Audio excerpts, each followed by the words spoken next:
Bienvenue dans Comprendre la finance, le podcast qui vous aide à lire la réalité derrière les chiffres. Ces dernières années, plusieurs scandales ont relancé un vieux débat. Comment un dirigeant peut-il partir avec plusieurs millions d'euros alors même que l'entreprise traverse des difficultés, des suppressions d'emplois ou une chute en bourse? Le cas récent de Carlos Tavares chez Stellantis a de nouveau alimenté les critiques autour des rémunérations des grands dirigeants. Parachute doré, bonus différé, stock option, actions gratuites, ces mécanismes paraissent parfois choquants.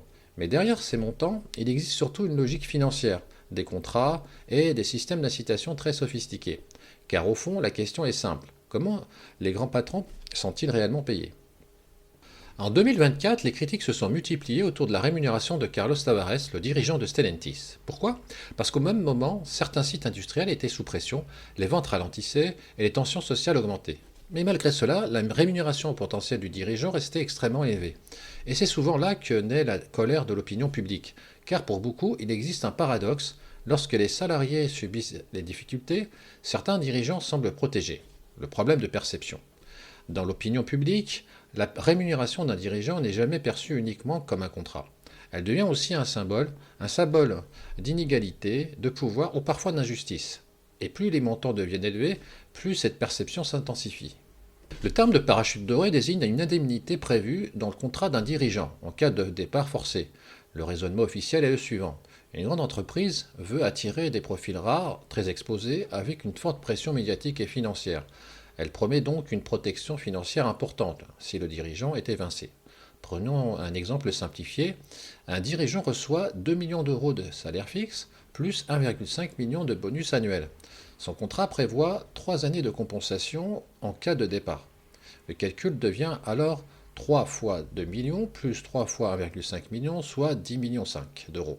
Et c'est précisément ce type de montant qui nourrit régulièrement les polémiques et les accusations de récompense de l'échec. Mais aujourd'hui, la partie la plus importante des rémunérations n'est souvent plus le salaire fixe. Ce sont les bonus variables, les actions et les rémunérations différées. En effet, après la crise financière de 2008, les régulateurs ont voulu limiter les comportements trop court-termistes. Pourquoi? Parce que certains dirigeants prenaient énormément de risques pour maximiser leur bonus immédiat. Le principe du bonus différé. Une partie du bonus n'est pas payée immédiatement. Elle reste bloquée plusieurs années. Alors prenons un exemple. Un dirigeant reçoit un bonus de 4 millions d'euros. 40% sont versés immédiatement, soit 1,6 million, et les 60% restants, 2,4 millions, seront versés progressivement, sur plusieurs années, souvent sous forme d'actions. L'idée paraît logique. Si les résultats se dégradent plus tard, l'entreprise peut réduire, voire annuler une partie du bonus futur. Mais dans la pratique, les montants restent souvent très élevés. Et cela alimente une autre critique. Même lorsque l'entreprise ralentit, les dirigeants restent massivement rémunérés. Une autre partie essentielle des rémunérations modernes repose sur les actions. Le dirigeant reçoit parfois des stock options ou des actions gratuites. Le principe est simple. Plus le cours de bourse monte, plus le dirigeant gagne de l'argent.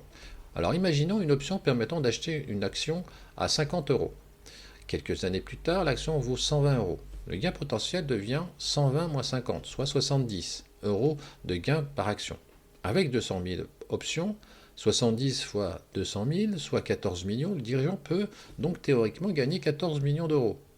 Et c'est ici qu'apparaît un débat majeur, car ces mécanismes cherchent à aligner les intérêts du dirigeant avec ceux des actionnaires. Mais ils peuvent aussi encourager une obsession du cours de bourse, des décisions de court terme ou des restructurations agressives.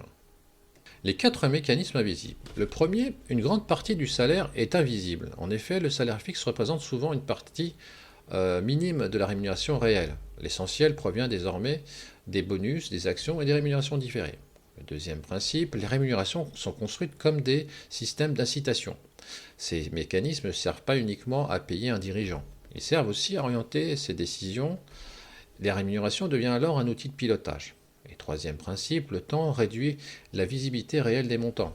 Comme les bonus différés, les actions bloquées ou les stock options sont souvent répartis sur plusieurs années, ce qui rend en fait les montants réels beaucoup plus difficiles à comprendre.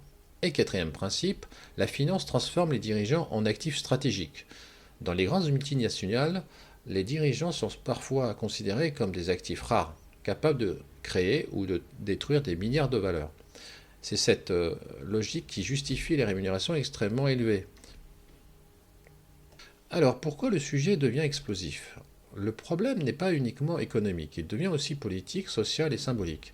Car lorsque les salaires stagnent, les licenciements augmentent ou que le pouvoir d'achat baisse, les rémunérations des dirigeants deviennent un sujet extrêmement sensible. Dans certaines grandes entreprises, la rémunération d'un dirigeant peut désormais représenter plusieurs centaines d'années de SMIC, alimentant le sentiment de décrochage croissant entre dirigeants et salariés.